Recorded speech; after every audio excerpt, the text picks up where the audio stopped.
What's up everyone? Josh Pickle with Pickle Performance. Alright, so I'm doing a little bit of wiring on this Friday morning. I'm actually extending some O2 sensors. The kit that the customer brought to me only came with rear extensions when we actually needed the front extensions. So not a big deal. I'm just going to go ahead and cut, well I already have cut the O2 sensor, and I'm going to extend the wires that way we can go ahead and use the existing O2 sensors.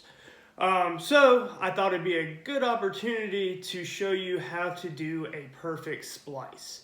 Couple helpful tools that I have when splicing wires would be this holder. I bought it at Fry's. I think it was like $5. Well worth the money, especially if you do wiring. And then I just have a basic soldering iron and holder. So I'm going to go ahead and turn the camera around, get you a little bit closer view, and then we'll see exactly how we're going to do this perfect splice.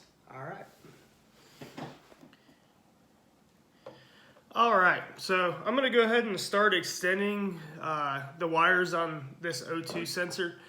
So I already have all the wires stripped on the plug side, and I'm going to go ahead and start stripping the extension wires.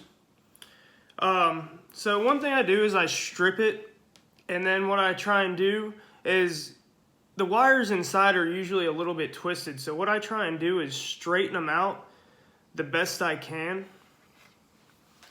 That way whenever you made it to the other wire, they kind of just slide inside of each other, and then you twist them.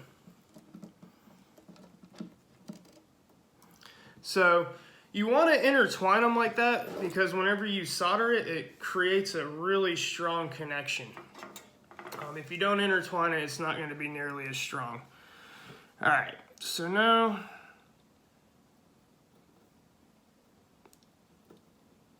whenever you're soldering, you kind of want to get everything hot,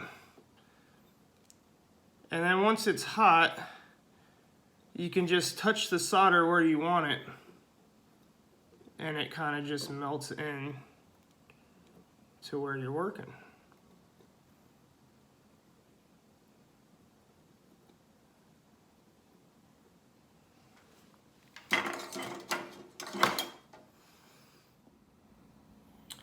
Alright, and so there you have it. That's what our final splice is going to look like. The only other thing we're going to do is add some heat shrink around it, and then this one will be good to go.